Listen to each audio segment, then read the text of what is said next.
talking football, and they all wear a whistle. Yeah, it's stupid, but what did you expect? It's a podcast called 25 Whistles. 25 Whistles. Welcome. 25 Whistles presented by DraftKings Sportsbook, an official sports betting partner of the NFL. Download the DraftKings app. Use the code BobbySports to get in on the action. Eddie Blois, thank you. Welcome. Raymundo from the Sore Losers will be here today. Yeah. So you guys be sure to check out the Sore. Will be here, but okay. He kind of jumped in early, I know. It was kind of a tease, like you were going to come on later as a segment, but hey, whatever, man. You guys check out the Sore Losers sports show as well. They're on one more time a week than we are. So when you can't hear us, go hear them. Or maybe you like them better. But go listen to the Sore Losers. Thanks, Raymundo, who will be here later. Right, everybody? Later. Coming up this episode, UNLV head coach Barry Odom, wide receiver from UNLV, Jacob DeJesus, he's the leading returner in the country, punt and kickoff return yards. All that coming up, but let's get started now with the Tittle Tattle. It's time for the stupidest name ever. It's the Tittle Tattle with Kickoff Kevin. All right, tonight you got Utah and Oregon State facing off, and then tomorrow Colorado and USC in the morning. Are you going to finally find out if the Pac-12 is any good? Well, here's the thing. They're playing each other. It's like the SEC when people go, the SEC is great or the SEC sucks. But if the SEC is only playing each other, it's like Ohio State and Notre Dame when they played. You're like, are they both awesome or are they both mediocre? I don't know. They're just playing each other. What's interesting for me to watch is Cam Rising. Is he going to play? And if he doesn't, Utah continues to win without their starting quarterback. And he was dressed for part of the game last time. He showed up. He dressed. And then changed at halftime. Like, are they just screwing with them? Oh, interesting. Well, so he was ready to go, and then halftime, he's like, fine, I'm just not I don't know play. I don't. He That's had what it looks like. He had pads on, and he was out in warm-ups. But then he came out in shorts and tennis shoes at halftime. So, but they've been doing this with the second-string quarterback, and they're top 10. Why are you looking at me so confused, Kevin? No, I didn't know that. Yeah. I didn't see that, so I'm just like, It's only really? something This I is would weird. notice. It is. And if it didn't happen, Are you sure it was Cam in the sweats? dude, He's pretty recognizable. you can. Yeah, he is. Hey, Mike D, will you Google and make sure I didn't dream this up? I swear he was wearing pads, and then he came out and wasn't wearing pads Did you anymore. just dream this? I don't know. I could. It was his twin brother who, like, he brought Ram. in, hey, dude, come down to the field, hang out Ram with us. Rising. Ram Rising. If Utah can keep winning with a second-string quarterback, and their defense is so legit, Not good. excuse me. What? Not good for Cam. Oh. It's like, Not good. But or is it? So what do you mean? If he Yeah. comes back and they lose with him, is it all his fault? Well, yeah. I mean, if your backup's outdoing you, that's But not a good thing. here's the thing: he's only throwing they're averaging like 180 yards a game. So it's not that he's out chunking 400 yards and 6 touchdowns a game. Okay. He's, let's call it Dilfering it. Okay. Whenever the Ravens won their Super Bowl, it's because Trent Dilfer didn't mess the games up and let their defense score points, let their defense stop them. What'd you find out about Cam? Not seeing anything right now. I promise you it happened. That would be crazy if it didn't happen and I made the whole thing up, which could have happened. But I don't think we're going to see anything about it being good. But I do think the Pac-12 is really good. It's hilarious. And they're not even going to exist next year. However, if I were the Mountain West, I would just call myself the Pac-12. That's it. I'd just switch and be the Pac-12. Or however many teams there are. Because that does not exist. So I would be the brand is cooler than the Mountain West. yeah. UNLV's in the Mountain West. Yeah. So they'd be, right? They'd be in the Pac-12. Yeah. And the other game, which is the USC-Colorado game, everybody is just saying Colorado's going to get run by 100, which makes me feel like they're probably going to not get run by 100, that they may actually play okay. USC does not have a good defense. They do have the greatest quarterback in college, but they don't have a good defense. And I feel like even though Colorado's offensive line is not the best, I feel like Shedeur Sanders is good enough to actually score some points on that USC defense. I do not think Colorado's going to win, but isn't this probably like 20-something? 21 and a half. 21, yeah. I mean, Colorado looked like high school kids against Oregon. So, I mean, I don't USC, they're not little dudes. I mean, that's a pretty stout team. I know their defense isn't that great. Just from what I saw last week, I'm feeling like, oh man, I don't know, this could be a repeat. But last time you bet Colorado to cover. Correct, and they let me down. Right. So I'm kind of burned by that. That's what this is about. I'm Yeah. burned by that. I think I'm not betting it, but I think I might bet it. I think Colorado covers, though. It's at Colorado. I think Colorado covers. Does that make a differance? That it's at Colorado? Yeah. Yeah, and they have a lot of people coming to the game. Yeah. Now, are you sure it's at Colorado? Yeah. Positive. Uh, Or double positive. He's got his eye on the screen. Yep. Yes. Yep. Ray, what has been your take on Colorado this season? Last week was really shocking. I mean, the Oregon crushing them was unbelievable. It was fun, the 3-0. Now their schedule's tough. But, yeah, this is a really tricky line. I'm avoiding it. I had it on our parlay, me and my wife's, and I said, screw it. The plus 21, it's obvious USC's going to kill them, but are they? I mean, that just happened last week. So you're telling me the same thing's going to happen again this week, and Vegas is like, yep, here's your line. Just go ahead and bet it. Same thing's going to happen. I think no. I would almost, even though it makes no sense whatsoever, do the plus 21.5. If I was to bet. And I think I'm going to bet it and take Colorado plus 21.5. Whoa, you're crazy touching that thing. And what I do on this show, Ray, is I let every listener know how much money I've bet, every single bet, where I am through the year.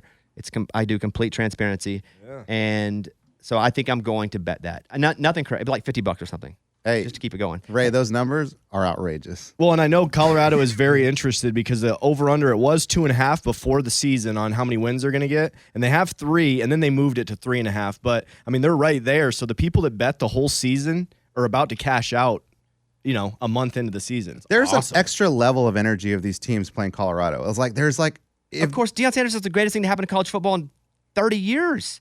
Like, if you have Dan Lanning saying, like, this ain't Hollywood. This ain't Hollywood, baby. It's creating wrestling storylines. Yeah, we love it. It's fun. So here's where we are. Total this season. Check us out, Ray. 65 combined bets. I've bet $8,474. Overall, I have a winnings between football, college football, NFL of $445. I just heard 65 bets in 4 weeks. What are we averaging? I told him, call the number.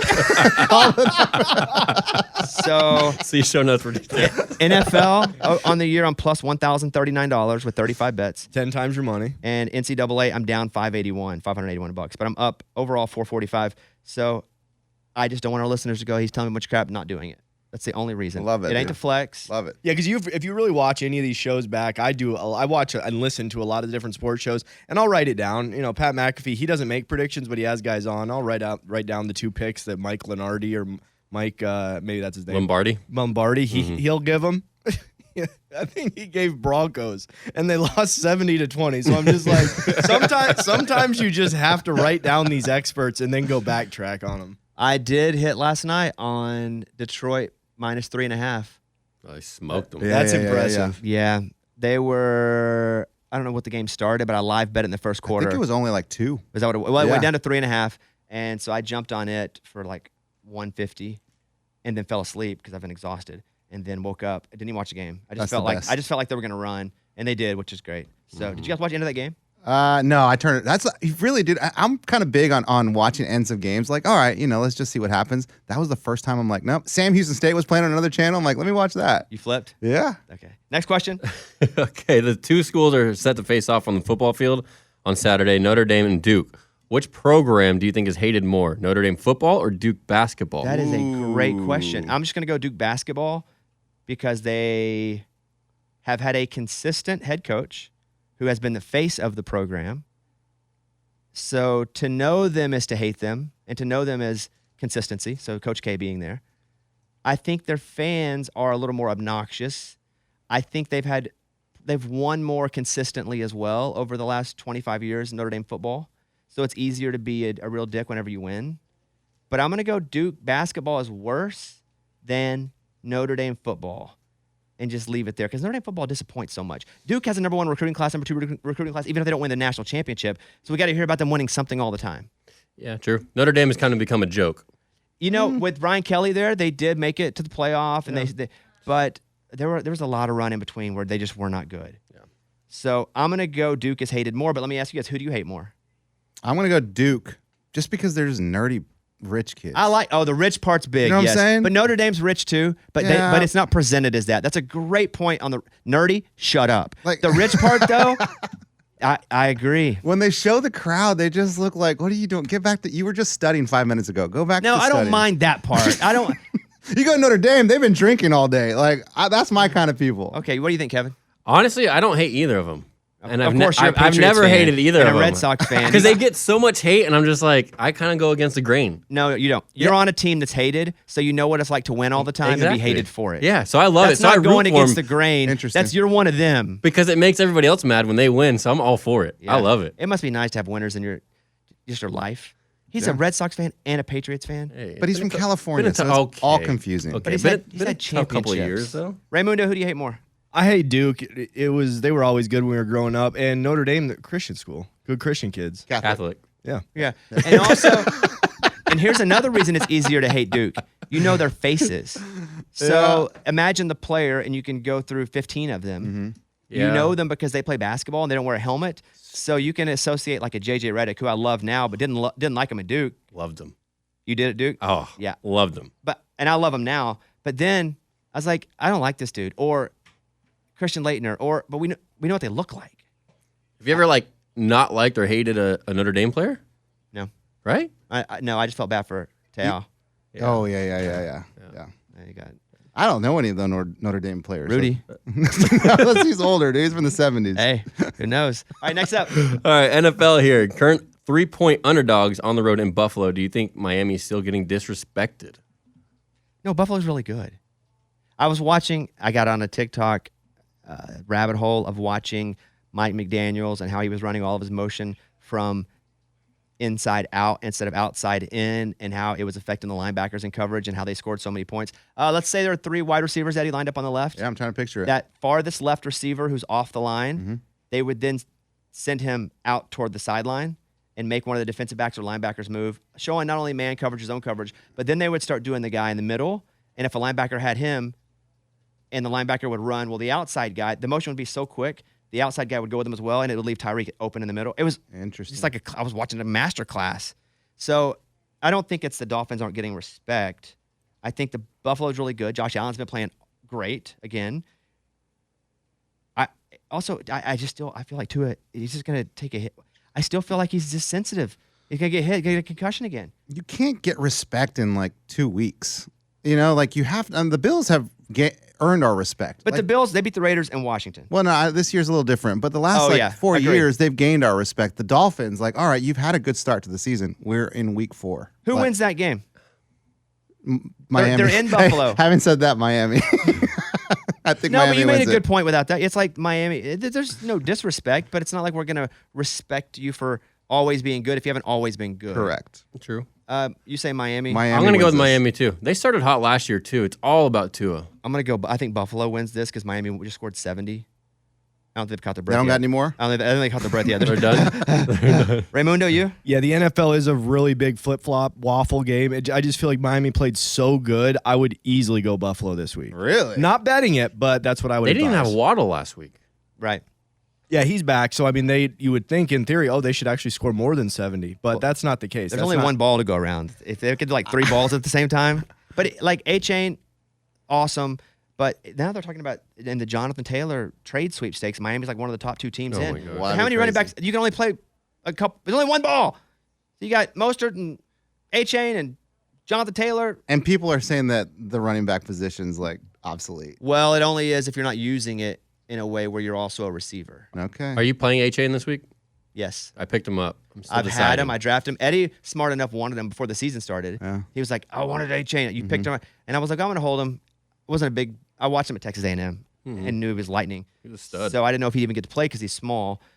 But I didn't trade Eddie for him, and I'm happy I didn't. Yeah, you offered me that trade, and I I was did. like, Eddie didn't "Eesh." take him. I didn't take it. I did offer. For Pierce too. Oh my goodness, Yeah. Houston's Pierce. I thought I was smart. I did offer him a trade. Eddie's just scared of every trade because he thinks everybody's trying to get him. No, week one trade. I'm a little weary of. Yeah. yeah. If you guys are playing A-Chain, then you definitely don't have that great of fantasy teams. I got him just chilling on my bench. I don't think that's true. Oh. But I what do mean- we know? Miami does. They do split carries. I mean, And he's a backup. That's what I'm scared of, Ray. I don't know if I'm going to start him yet. But or he's not there. But he's Technically. not their running back anyway. He's playing running back, but it's not like they're putting him in to actually run the ball 25 times. They're putting him in at the running back position to run it 8 and to catch probably 6 or 7 passes. See, the catching is huge in fantasy. So if a guy's catching And as it's well, PPR league. then maybe you do. Then there you go. Then you probably should start him. But also, if you probably should do anything in fantasy, well, you're wrong. That's all right. So you never know. My wife wins. Who's the worst team? Okay, perfect. I'm going to do a defense against them. Oh, great. They played great that week. Great. Oh, you guys still play defense in your league? We got rid of defense. we got cut rid of defenses. kickers, but Defense Kickers. Is that good? You got rid of Yes. kickers. defense and kickers. We cut. Interesting. Oh, no. Our league is so stupid. The defense that gave up 70 points, the Broncos still got 10 points because their kicker got a kick return touchdown. It's worth 14 points. Interesting. And I played them, but thank God we did beat them. I played. They still got Mostert. positive points, and they gave up the 70. second most points in the history of the NFL. Yeah, that makes sense. That's insane. That's a terrible commissioner of a terrible league that I'm in. Speaking of, I know what you're talking about. Speaking of, why did Miami not go for the extra 3 points? Humiliation factor. That would have been a humiliating thing to kick a field goal and to set the record. To simply set the record. That you'll probably never ever get close to again. I don't think that was what McDaniels wanted to do. Dang, And they I said would've- it's the trophy he doesn't want. He's Yeah. going in end game. You can get both. True. That's true. What's wrong with both? One was right there at your fingertips. I don't understand this.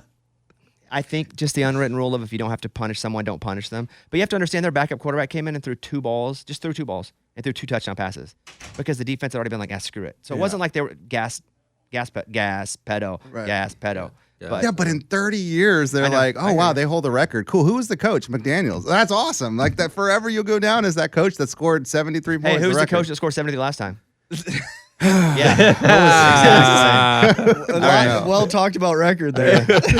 Go ahead, Kevin. Next question. Last one here with a dominating win last night in Green Bay. Have the Lions officially taken over the NFC North? The Vikings are 0-3. Ooh. Kirk Cousins has more pass yards than anybody else in the NFL. Justin Jefferson has more receiving yards than anybody in the NFL. The Vikings are still 0-3. Kirk Cousins not losing games. What's crazy? He's playing great, But actually. but the Vikings are not winning games. Last year, all those games they lost were one score Games they won. victories. Yeah, Yeah. and now it's kind of catching up with them a little bit. The Packers are 2-2 after losing last night. I still think the Packers have a shot. Obviously, Jordan Love is pretty good. The Bears. I know everybody hates the Bears. Think they're gonna be the worst team. I think the Bears win this weekend. I think the Bears, and they're in disarray. They're in disarray. They had a coach get the FBI come to their house and go through and Wait, what? yeah, look it up. Not good. Not good. I'm gonna zone out for a little bit. Let me research this. I think what's crazy is the Lions will be playing as a different type of team. They've always been the underdog. To hear the Lions are the favorites, which they were going in as well in that division. But yes, I do think they will win. But have they officially taken over? I'm going to say no. I think the Packers still have a shot, even though they lost last night. I think all four of those teams are still in. I know everybody hates the Bears. I don't hate the Bears. I just don't think about them. I hear Ever. you. All right. Thank you, Kevin. That's Tittle Tattle. The stupidest name ever is the Tittle Tattle with Kickoff Kevin. 25 Whistles presented by DraftKings Sportsbook, an official sports betting partner of the NFL. Download the DraftKings app. Use the code BobbySports to get in on the action. Here is the parlay of the week. Hold it. What? Let me get my count up. You're going to write down the note like Ray does? I'm gonna bet it. Yeah. I feel pretty good about this one. Make sure you get those lines. Yeah. I feel pretty good. Utah's getting another point since the last time we talked, which is Yeah, good. that I like line that. keeps moving. I like it. So Utah plus 4.5. Got it. South Carolina plus 12. Oh, got the glove on. And Alabama minus 14.5. So you'll be able to find that up on DraftKings. More smiles than frowns. That's the parlay of the week. I feel pretty good about it. And we'll do our guarantees in just a minute. What's that pay, Eddie? Gosh, man, I can't find the Alabama game. Okay, well, let me know when you do. Okay. If you want to take the 25 Whistles parlay, you can check out DraftKings Sportsbook. New users use the code BobbySports when you download the app. 21 and up in most eligible states, but age varies by jurisdiction. Eligibility and deposit restrictions apply. Gambling problem? Call 1-800-GAMBLER. In New York, call 877-8-HOPE-NY or text HOPE-NY 467-369. See show notes for full details. Now, All right. 3-game parlay plus 589. what are you betting on it? So I did $10. And it pays? $10 will pay you $68.98. Smiles. Yeah, there you go. Woo! There you go. That was close. Now we'll get the head coach of UNLV, Barry Odom.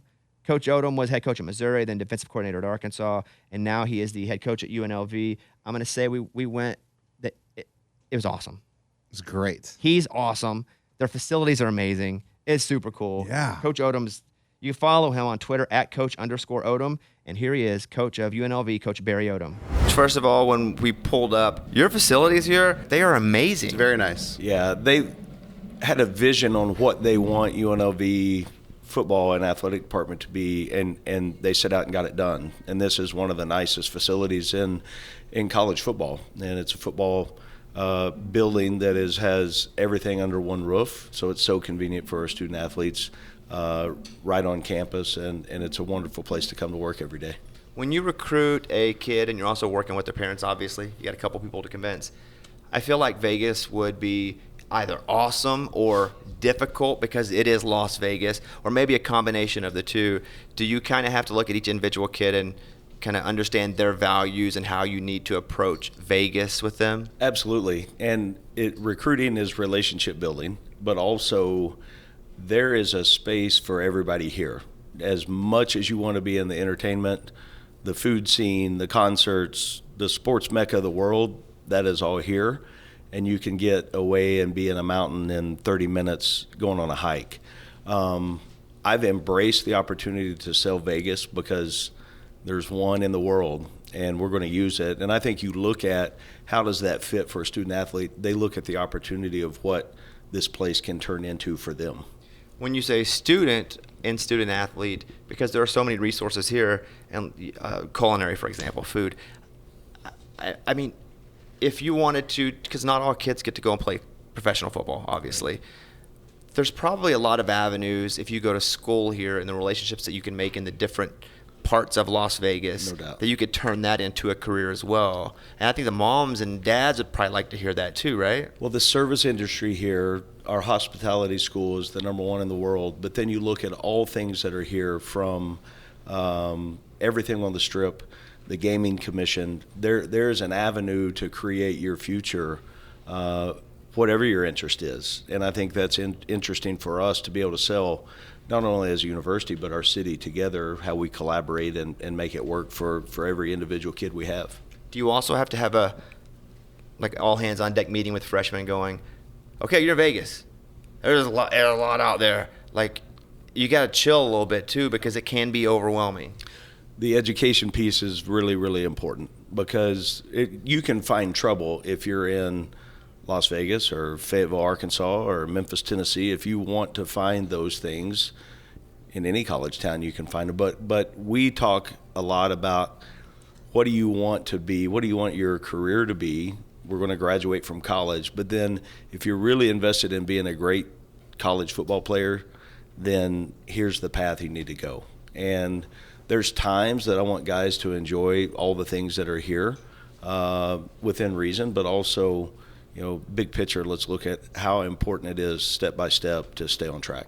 When you were the head assistant, or whatever the term was, at Arkansas, and defensive coordinator, it wasn't like you were out of head coaching for very long, but a few years. How many years were you? 3 years, yeah. So it's not like you were in prison for 20 and you're out and you're like, look at the billboards, they're electric. So, but was there a change with being a head coach from 3 years ago to today? Absolutely. It changed. It's changed the landscape, in my opinion. It's changed dramatically. When I was the head coach at Missouri, my last year as the head coach was 2019. And then the 3 years in Fayetteville, we didn't have NIL. Well, some people had it. This wasn't legal at that time. Yeah. So that transformed. The portal was not, you couldn't transfer unless you were a grad transfer. So I think the education piece for me as a head coach, to see how we navigated through some of those things at Arkansas, planned and helped me, because I knew I'd be back in the chair again at some point, and it gave me the opportunity to see it from a different lens for sure. Is there an investment in the relationship with the player that you do not get to commit? Let's say they go and they hit a different school. Let's say they go to USC or they go to UCLA, but you've spent a bunch of time with them recruiting them, and it's still valuable because if they do change their mind, because now the portal allows them to, if they say it's what they want to do, they can leave. Is there always I'm just going to possibly fight for second place too? I think you're absolutely right. The general principle in my belief is, if you really think the kid is a fit for your program, always recruit him, and never you're going to come in second or third at times, but another year from then he may come calling back that he wants a change of scenery, and he liked the relationship we had, and there was a common ground for whatever that he was looking for, that he had enough interest he would want to maybe come back here. We were driving in and we just grabbed a car and we were talking to the driver. I like to kind of just talk to folks in each area to see what they're passionate about, how they feel, their temperature on even the sports programs. And the guy was born and raised in Vegas, which is kind of a unicorn because most people come in. And I said, so you UNLV football fan? He goes, massive UNLV fan. And I said, so how do you feel about the program? He goes, I think the coach we got now is, I think we're, I don't know him very well, but I think we're going in a good direction. He goes, but we just haven't won. We haven't been to a bowl game in forever. He's just talking about 5 wins. So can you win here? Absolutely. And I think, Bobby, we're going to win at a high level. I don't think it's a 5-year plan. I think it's a right now plan. The mission is to compete and win championships, and there's no reason we can't do it here. You guys play Michigan, and you lost the game, and I don't know, Eddie and I were talking about it. You lost 35-7. That doesn't seem that bad. It's not bad, Coach. I know it sucks to you probably because you're the coach. You lost 35-7, but we were looking at just stats and offensive philosophy, and we really weren't doing that. We're not that cool. Yeah, no, we were lying. We're just actually looking at pictures. Sounded good. Yeah.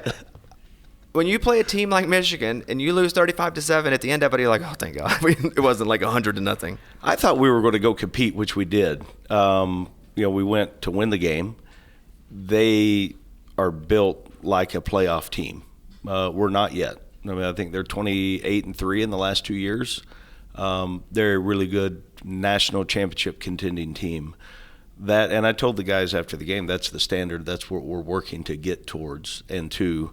Let's learn from our mistakes. Let's correct them. Let's try to improve from week to week. There's going to be times through this process that you run into a Michigan. I think it's always good to see where you stack up. I felt like, and I watched a lot of the game. I went back and watched it on ESPN 72, whatever the app is. Again, I didn't feel like you guys looked completely overmatched. I just felt like eventually they were just bigger and faster.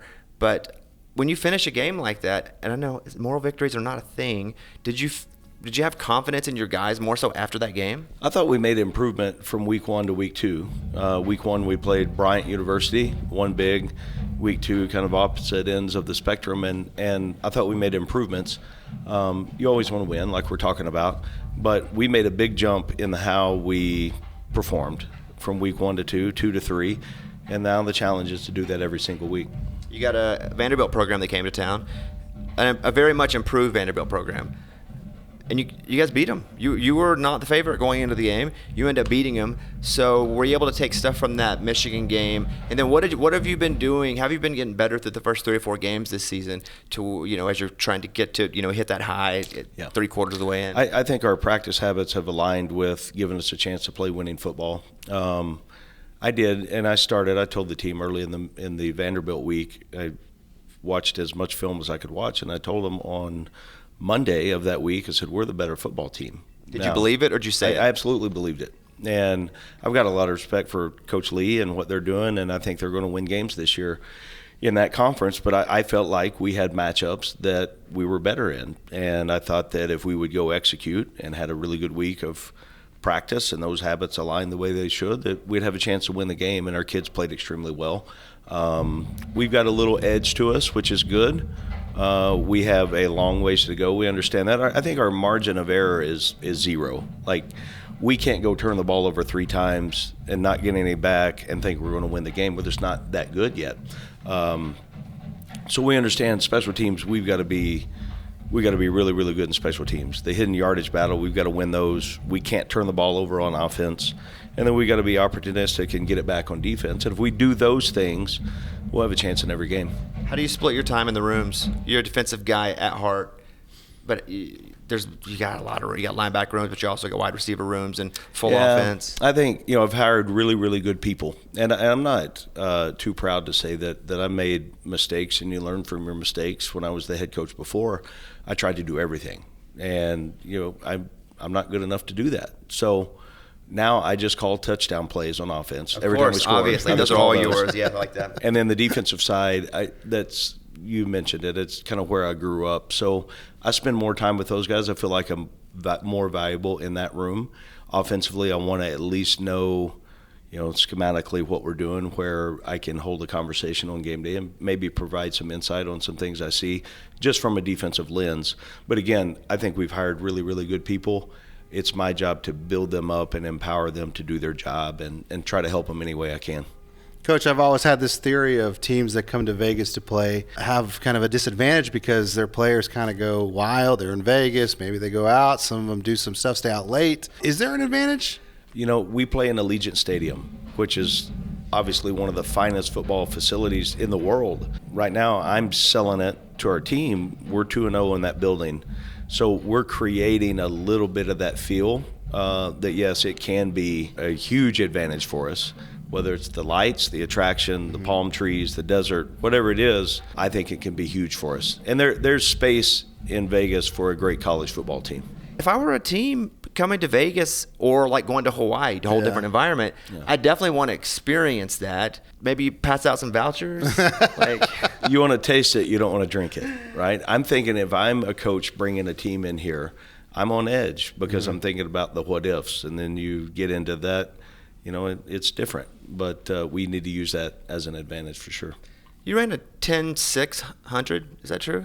Downhill with a heavy, don't do that. Don't do the wind. It was a great wind in my back. No, we don't do. No. Come on, don't be. I could run. I mean, I was blessed with speed, and was in a great high school athletic program. That's really flying. fast. It's pretty fast. Yeah. In high school, in college, what position did you play? I played running back in high school and linebacker, and then I went to University of Missouri. They recruited me as a running back. That lasted about 3 days, and this is awesome. Our head coach, Larry Smith, what a wonderful man. He called my dorm room, his secretary did, and said, "Hey, you need to come see Coach Smith." And I was like, "I haven't skipped class. I don't know." I thought you're in trouble. Yeah, immediately. So I walk into his office, and he's got glasses on down, and he looks through his glasses. He's like, "Are you Odom?" I said, "Yes, sir." And he goes, "Hey, you're moving to linebacker this afternoon." And I thought I was, a great running back. And I was like, "Do I have a vote?" And he said, "No." And I was, "Yes, sir." And I just stood there. I was kind of like, "Wait a minute, what just happened?" He goes, "What?" And he said, "Do you have something to say?" And I said, "No, sir." And he goes, "Okay, there's the door." So anyway, then I moved to linebacker, started 4 years. So it was a great move. He obviously knew what he was doing. So how quickly did you get to play from the day he said, "We're moving you to linebacker," until you actually got in a game? I played in the first game of the year, and then about game 5 or 6, I got my first start and started every other game of my career. Did it feel natural, and are you happy now that you were able to make that transition, or Oh, that yeah, you were I think- forced to make the transition? No, I think obviously they knew what they were doing. I was, a much better defensive player than a running back, and I think probably in the world of coaching, it helped me a great deal. Just a little bit of both sides of the ball, but then the understanding of getting your best guys in the right spots, how important that is. Have you had to move kids? We have, but I've taken a little bit more of approach of asking them, and giving them the picture on the reasons why. Or maybe because if you're not into something, you'll never reach your potential. So I think, it's wise if you have conversation, you look at it and explain to them the reasons why you want to do something like that. Your son was a really good high school player. He's here with you now. What's that dynamic for him? What's that dynamic for you? It's probably really difficult on more than I think, maybe on them. Our oldest son is a freshman linebacker here at UNLV, and that Was he running back first, and you said, no, hit the door? Yeah, right. There's the door. You're the linebacker. No, but I've never had a chance to coach my own kids, and I wondered how it would be. And I've told him, I said, you're going to hear a lot of stuff in the locker room, like they're talking about the head coach, and that happens to be your dad. He's like, I've heard it all my life. I'm good, Dad. So he's handled it in a wonderful, unbelievable way. And I've got a son that's a junior in high school. That's a quarterback. And in the city, everybody knows. I mean, he's a good player. So luckily he looks and acts and has the athletic ability of his mother. So he's got a chance. They both have grown up in it. They hear in the stands, every week about how bad your dad either sucks or how great of a coach he is. It kind of depends on the results. When you have young children, is that something you have to talk with them about? Because again, you're a larger than life figure to a lot of people. You're someone, depending on, at Missouri, even at Arkansas, now here, people have a lot of opinions because they love the university or the program so much. I wouldn't want it any other way, because if there weren't people with opinions, you would not have fans. There wouldn't be the passion that makes up what college football is. I think the family dynamic for us, their earliest really memory, we're in the SEC, and that was a good training ground for them, which I think will help them for the rest of their life. So, what's the ceiling at UNLV? You know, I'm really excited about the opportunity to build this into a national brand. I don't see any reason in the world now, after being here for 9 months, why we can't turn it into an elite program. They're expanding the playoffs to 12 next year.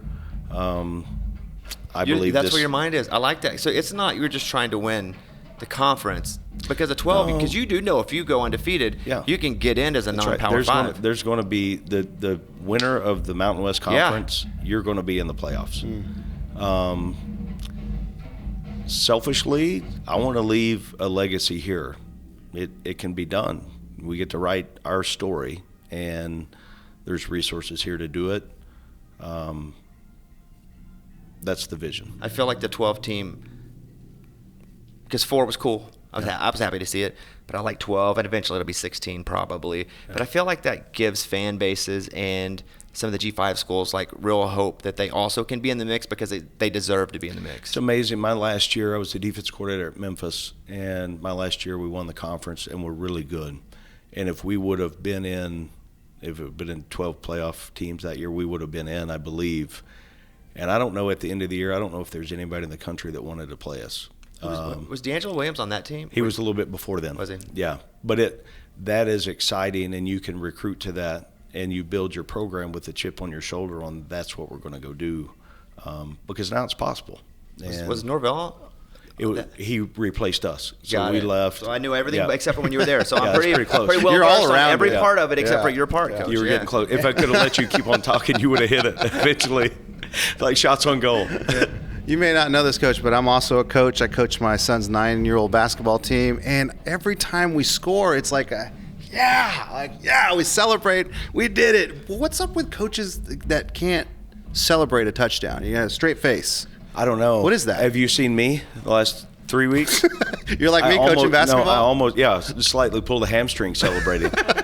I mean, I want our guys to play the game with emotion and energy. And, I mean, if you sit there and can hide it, then okay, that's great. Everybody's got to be their own person. Yeah. But I'm into the game. I mean, I think I look at a little bit, too, through experiences. I can take some of those moments and really appreciate them. You know, we had discussion this year as a group of coaches, because now they're doing interviews at the end of the first quarter and into the third quarter. And some guys are like, oh, I'm too focused, I can't do that. That's great, you can't. But come on, seriously, every TV timeout's not like 2 minutes and 45 seconds. If you can't take 20 seconds to do an interview, I mean, you can give coaching points during those TV timeouts, and then you're sitting around, okay, what do you do for the next minute and 30 seconds? You're just trying to keep them focused. I think it's perspective. I love the emotion of the game. It's the way it should be done in my small world. Final 3 questions. What if you have to go to the bathroom? Do you ever just Good question. Can you just leave during a game? Or have you just done it on yourself? Well, Yeah. don't look too closely. Yeah. That's why I didn't wear khakis. You know, you could go in the medical tent on the sideline. Do they turn it up though, just for you to do that? Is there a toilet in there? Or you just No, you could make it work. in the grass? All right, all right. They pull the nature. tent down. There's a big pile of poop. They're like, "What just happened? Why did it?" It's No, okay. I mean, I guess you this. It hasn't. So you've never had to go to the bathroom in a game? No. And been like, "I gotta No, go." run in at halftime like, man, I need to. Sure, I need to go. that makes but sense. Not in the. No, it hasn't hit me in the moment. I know he's gonna blame me if this doesn't work, and he has to go like in the next couple weeks. He's gonna be like, "You did that." If to you see me sprint Yeah, off, if I see you go in that tent, Coach, I'm know going what to happened? know now. All right, final 2 questions. Yeah, Coach. So if a player screws up, do you, like during the game, would you rather you handle it and talk to him, or would you rather the OC or the defense coordinator deal with all that? you know, really, I look at there's going to be mistakes in a game. The only time that I really get frustrated is it something that's a lack of effort, or something that just mentally not focused where they need to be. And I'm not a yelling, demeaning coach. That's not my style. They don't want to make a mistake, so find out, okay, why did it happen, and then let's get it fixed. Let's not have it happen again. If it's effort based, they won't be in the game anyway. So we don't really have those issues. But I mean, I've made plenty of mistakes in a game as a coach and a player. So correct it. That situation is going to come up again. If you build them up, they'll have a chance to go make the play next time. Last question. I don't want this to sound creepy. Uh-oh. I like to lead it like that Oh, because it man. usually does. It's like when someone goes, no offense, you're often offended. The truth always comes after the word but. But no, well, I don't want to sound creepy, but like, are you like ripped and in shape now? Like, what's the deal? You look good. He wants you to Thanks, take your buddy. shirt off, Like, Coach. have you Do been? you want to see a flex? I'm not kidding, Coach. But as soon as I walked That's in, very nice of you I to hadn't say seen that. you in like Yeah. a year. Yeah. So like, what's the deal? The city's been great to You me. dehydrated so And much? Are you working out? Like, what's? It's that's very kind of you. I've still got a long ways to go. I want to coach because I don't really have any other hobby. I love my family more than anything in the world. But like hobbies, I want to coach for a long time. And I think the way that you can do that is, number one, you better be able to win games. But the health side of it, if you don't take care of yourself, you have no chance. Mentally, you have no chance. And the season is so long that you've got to plan on what does that look like, what works for you. And I've shed a few. I've got a few more to go. How about me noticing that? Yeah, You look big time. good. Were you creeped out at all, Coach, by that question? I kind of liked it. Yeah, Okay. good. Good. Yeah. Good. You know what? I kind of like saying it too. And I held eye contact the whole time, so he knew I was sincere. That's right. We're rooting for you, Coach. Really. Thanks, fellas. We really are rooting for you and the program. Yeah. And the first thing, even off the mic, we were just talking. I don't think you'll care if I say this. You're like, there's every opportunity for us to win here. That's what you said. Yeah. The resources are here. The ability to get good coaches is here, and so. I know you're going to do it, and I'm super excited to see what you guys do this season. And maybe that driver next year when we get him again, he'll be like, "We made our first freaking bowl game." Yeah, well, that'd be cool. awesome. Coach, That'd thank be you for your fun. time. Thanks, Coach. guys. Great to see you. Next up is the nation's leader in combined kick return yards, Jacob DeJesus. You know this guy, not a big guy, No. but quick as a mother. Mm-hmm. You know what I'm saying? Yeah, quick as a mother. As a mother. Yeah. He transferred to UNLV from Modesto Junior College, instant impact. Not only returning, but he's catching balls every week. UNLV's 3-1. I hope they win this weekend. Big fan, big UNLV guy now. Oh, yeah, me too. Yeah, yeah. Go Rebels. You can follow him on Twitter at Jacob DeJesus21 to keep up with the season. Here he is, Jacob DeJesus. What's the board and stage back there? The board right there. Yeah, UNLV what- football top performers. So yeah, like how do I get up there? What do I gotta have a bench press? Yeah, bench press, squat, and clean, power clean. The top dogs are up there. They put their names and stuff on there. So I'm just gonna be honest. If I'm because you could tell I work. You can look at me and be like, "That dude's ripped." I get it. Thank For you. sure, for Thank sure, you for yeah. saying that. He didn't say that, though. No, but he wanted to. So I probably bench. Now, when you bench now, do you do a 1 press max or is it like a 3? What's the rule? Well, yeah. Sometimes we have a 3 rep max or 5 rep max. Never yeah. 1? Yeah. Sometimes we also do go for a 1 rep max too. Yeah. I can 1 rep max about 230.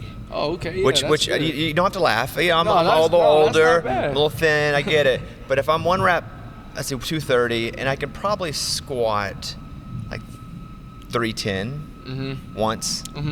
And then I can probably clean. No, I'm terrible at cleans. Like my arms are like bad wrists. I say that. I'm Yeah, sweet. bad right wrists. back. Yeah. Like 185. Okay. All that combined. So would even combined, if we put all those into a number, is there any way I can make that board on any of the lifts? Like even bench press? I think. He said top dogs. Yeah, I think you probably might be second to last or dead last. yeah, in like that. All of those categories. Yeah, good, okay. So I wouldn't even make. So there's nobody on the team weaker than me in any category. The kicker. Some of the kickers are Some. of the I didn't kickers even are get all the really kickers. some of the kickers Yeah. are actually really Dang. explosive. They're pretty strong. Yeah. All right. Well, I just saw the board and thought maybe I'd have a shot there. It'd be pretty cool if I was up there, huh? You're having a heck of a year. I mean, Thank you. Just It just started, but yes, thank you. 3 games in as we're speaking now. I mean, that's a significant. When that ball, just punts first. When the ball is in the air and you're watching the ball come down, are you ever looking at also to see where the players are coming at you? No. Or is it only the ball? You got to keep your eyes on the ball, just like baseball. Because if you take your focus off the ball, you're gonna get distraction. You could lose track of it, drop it, and that's all bad. Dropping the ball, you don't want to do that. So yeah, you kind of just see them out of your peripheral, or you kind of like have a sense of feeling of how long the ball is in the air, and you could kind of just sense the players, coming. So, if you feel that they're right on you, you're going to want a fair catch. But if you feel like you have time to escape and get out of there, then you want to catch it and get some yards. I imagine it's such a fine line between escape and get out of there and fair catch, though. Mm-hmm. And your mind, are you ever just undecided, like, oh God, what do I do? Yeah, definitely. I feel like last game, I was definitely, I was in that situation. I felt like I could have took it, but at the very last second, I called for a fair catch because I felt like one of their players was super close, like right here nearby me. So I fair caught it, and then my coach came to the sideline. My coach was like, good decision. He was like, man, you should have took that out, though. And I was like, all right, next time I got you. So what's the rule if you are back up against the end zone? So if you're standing at the 5 or 10, like walk me through that. Our rule is we're going to stand at the 8 and not back up.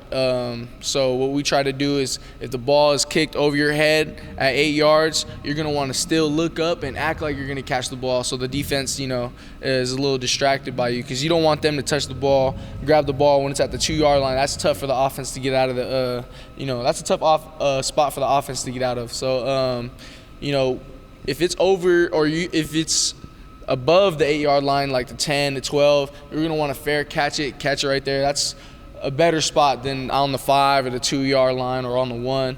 So, yeah, if you're on the red zone punt and you just don't want to back up, stay on the 8 and just don't back up. How risky is it if the ball hits the ground and now you got to make a decision, because footballs are oddly shaped? Yeah. Kind of can't predict the balance. Yeah. What goes through your mind? Can you judge where it's going to go, or are you just praying to God it lands in your hands? Sometimes it's praying to God, but we try to stay square with the ball. But just like you said, football is oddly shaped. It's unpredictable. It can go. There's no real way of really telling where it's going to go, like off the bounce, because of how it's shaped. But yeah, you just want to stay square with the ball about a good 5-yard distance. Man, hopefully you get a good bounce. You were talking about acting, like the ball, you're going to catch the ball. Yeah. Can you overact a little bit? Like, can you be like, oh, Yeah. There it coming is. right there. I'm for sure going to catch it. like you got to practice on acting how you're going to do that, right? Definitely. Our coach tries to tell us to keep your eyes up. Like, don't take your eyes off, because once the defense sees that you're not looking anymore, they're going to start looking up to see where the ball actually is. But if you keep your eyes up, they're going to think, okay, he's really about to catch it. But yeah, I've played with it a little bit, especially in junior college. I would run, start pointing at the ball, and the defense, it attracts the defenders a lot of the times, and the ball goes rolling in the end zone. So yeah, you could definitely overact it, overemphasize it, and it usually works out pretty well. There's a play that's been against my team that I've seen, and it's all on the internet. It's embarrassing, but I believe the guy maybe from Texas State, he's taking a punt. He does not fair catch it, but he catches it and just stands. Have you seen that? I've seen this. And then everybody thinks he fair caught it, and then he takes off and scores a touchdown. That's the bravest thing I've ever seen in my life. Really, really brave, because you got to have some balls to do that, man. I mean, have they asked you to do anything like that? Could you do that? No, they've never asked me anything like that. Would you do it? I think, honestly, I might take my chance and do that, but I think I would come back to the sideline and get yelled at if I ever tried it again. But I think that's a very risky move. Very risky, because, it's high risk, high reward. Because if you sit there and act like, you did fair catch and they run over to the sideline, you have the free reign to run. But yeah, man, that's a risky move. I don't know, you'd have to pay me some money to do that, honestly. You ever get the timing wrong and you don't call a fair catch and you catch it, and as soon as you catch it, you just laid out? That has happened to me before. Not at this level yet, but it has happened to me before in high school and junior college. Thinking that you have more time than you do. As soon as you catch it, you get hit. And, sometimes it happens, but yeah. What's the key to catching a punt? Is it not to use your pads? Is it to just adjust accordingly to whatever the ball is doing? Sometimes you do use your pads. Well, the first thing you want to do is you want to get square with the ball. If it's behind you, you want to make sure you turn around and run, and you want to get square with the ball. You don't want to catch it outside of your frame, over here or out here. The best thing is to keep your hands up, like I would say about eye level, keep your elbows in, because if your elbows are in like that, a lot of the times the ball just goes right through. You're catching in the basket. Yeah, exactly. So you're not You wanna catching make it a with your basket hands with at all your like a hands. receiver. No, definitely not. We actually get yelled at if we catch it like that. Doesn't Sometimes that hurt your stomach though a little bit? Like if it hits your well, stomach? Eddie, look at him and then look at you. look at whose stomach it is. That's why I'm asking for myself. Yeah. No, sometimes it would maybe your chest, but not really your stomach. Maybe your chest sometimes, yeah. But you want to try to catch it like in the basket, like he said, right there. When you're playing wide receiver though, and let's say it's a go route and it's a ball that's up, do you sometimes have to remember I'm not catching a punt? I now have to catch it slightly different. I never really get confused like that, but I can see the confusion sometimes that people may have. They're always getting told to catch like this. But yeah, that never really happens to me, no. What's the difference in a kick return and a punt return? They're very similar actually, but the kicks are different. Usually a punt is like spiral. The ball will be spiraling like a throw, and a kickoff will usually be spinning like back and forth like that. So I would say kickoffs are definitely easier to catch, but you catch it the same way as you would a punt. I feel like the guys coming down on kickoff coverage team have more room to run before the hitting starts, where on the punt team, maybe you got gunners, you got people blocking at the line. Yeah. So it's kind of a mixed bag of who gets their win. You know every freaking buddy's coming down on the kick. Do they hit harder on kickoff? Yes, definitely. They definitely hit harder on kickoff. I would say usually it's bigger guys, too, on kickoff than on punt. But yeah, like you said, they get a 10-yard head start, 10-yard head start, and they're coming down the field flying usually. But our coach has a good blocking scheme, set up for us so that I could have time to catch it and, get some positive yards. All right, final 3 questions. I want to move over to the receiving part of it for a second. When you catch a touchdown pass, that's awesome, right? Yes. I mean, that's awesome, right? Definitely. It's just like if I caught one, I would just immediately start twerking or something, get a flag. I wouldn't even mean to do it. It would just take over my body. Like, how cool is it to catch a touchdown pass? It's insane, especially when it's like in an important game and in the midst of an important game, catching a touchdown pass like that, it's an amazing feeling, man. I wish I could do that. Yeah, especially when it's a play that you guys been practicing, all week. Do you ever hope, like, please, because you don't ever know if it's coming to you, and you may be the first option. Yeah. But are you just like, come on, I just want to be the option. I just want to be the option. Wait, when they call plays, they don't say like, all right, it's coming to you? No. Oh, I didn't know that. Maybe like in youth football that would happen. Yeah, that's what I'm saying. Or Madden, I'm like, hey, I'm throwing to you, Jefferson. Yeah, I do that. Okay. No, definitely not. The quarterbacks can't, predetermine who they're going to throw the ball to. Is based off, the looks of the defense and, the pressure that they're getting and who's open. So when you're running a route, oftentimes, you don't even know if you're going to get the ball, but, you run as if you are going to get the ball every time. Didn't know that. Hey, so the other day you had a hell of a run, man. Like you were like right there, and they got you at the 2-yard line. Oh man! Like what happened? I don't know, man. A couple of teammates say I'm slow, man. So I don't know what happened. Did you know you were gonna get got, or was it a surprise? I mean, I knew they were definitely coming. They were chasing me. Do you hear that? No, I didn't hear it. You just know that. I actually saw on the jumbotron as I was running, and I seen that he was coming behind me. But I also seen that I had a few blockers next to me. I thought one of them was gonna stop him. I always tease him about that. But so when I seen him, I actually started running kind of like the opposite direction, and it almost worked. He started to stumble a little bit, but he dove out and got my lucky. foot. Got lucky. Got lucky. Is what I couldn't happened. stay on my feet, man. I was two yards away, man. What are you thinking when you get up from that? Are you just like, God? Man. Exactly. Yeah. I'm feeling like, man, that would have been the coolest thing ever. And now, it was still kind of cool, but that would have been, an amazing experience to score that because I think it's been 12 years. I heard some people say 20. I think Mark told me 12. It's been 12 years since a kick return has been scored for UNLV. So it would have been amazing to, break that record. But, man. Yeah. Thanks for reminding me. Yeah. I just want to finally moving on to the next chapter of this. Just forgotten about it. Okay, so final question: making the jump from junior college to here we are, UNLV, Division I, G5 school. You're playing big school. You're playing Michigan. You're playing Vanderbilt. what's the difference in speed, and how quickly were you able to just feel like it's okay, this is every day now? Yeah, I would say I got adjusted to the speed pretty well at this level. I feel like the speed is a little different. I feel like, but it also isn't at the same time. I think football is football everywhere you go. Maybe, at any level. I think the NFL is obviously on another level, but I could definitely feel like it's still the same. Like football is football. And but I would say the things that people are a lot bigger at this level, like you said, faster too.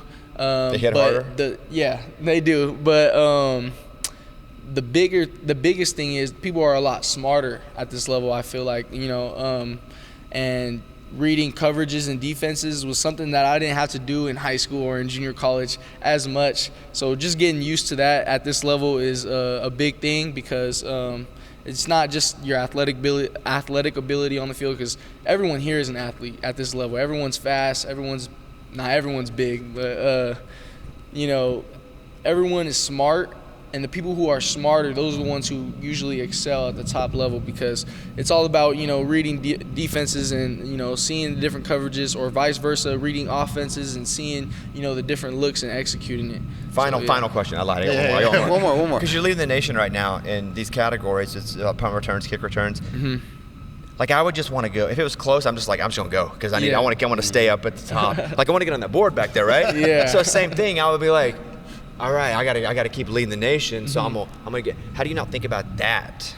I tend to not really think about it as much. I really didn't even know that I was, in that statistic category until, UNLV posted it and stuff like that.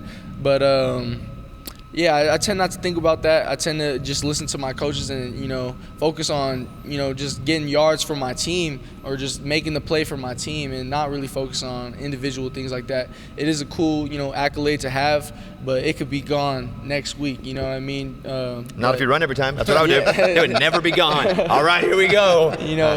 Well, we try to implement a plan each week for, to get big returns and stuff like that. And I think Coach Shebas I honestly think he's the best special teams coach in the nation. So, we have a very good coach that just, and I just trust in him and his plan. And I feel like they, vice versa, they trust in me and give me the keys to drive it. So I appreciate that. Congrats on a great season so far. Thank you guys for this interview so much. I'm about to catch some punts like this. Yeah, me too. Like this. You guys kept talking about the punts, and I kept looking up like, what are they looking at? No, we were living it. Yeah, We were just feeling it. Good to see you. Thank you very much. That was awesome. Thank you. We're back with another week of football, and DraftKings Sportsbook is keeping us in on the NFL action with great offers every single game day. New customers can bet $5 and get $200 instantly in bonus bets. Throw $5 down on any of this week's epic matchups to walk away an instant winner. Boom. DraftKings isn't stopping there. All customers can take advantage of 2 new offers every game day this September. Let's go. I'm going to let you know. I'm going to tell you what I did. The Monday night game, which we haven't counted in my audit yet, because we do that when we come into the show on Monday.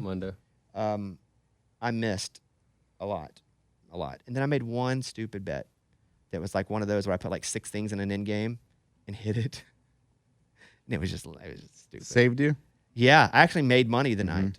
It was like Ray talking about fantasy and how Denver had 70 points scored against them, and their defense still scored 14. It was one of those kind of nights for me, except I got to be Denver. But we'll talk about that. But now just go to DraftKings. Football is more fun when you're in on the action. Download the app now. Sign in with the code BobbySports. New customers can bet just $5 and get $200 instantly in bonus bets only on DraftKings Sportsbook, an official sports betting partner of the NFL.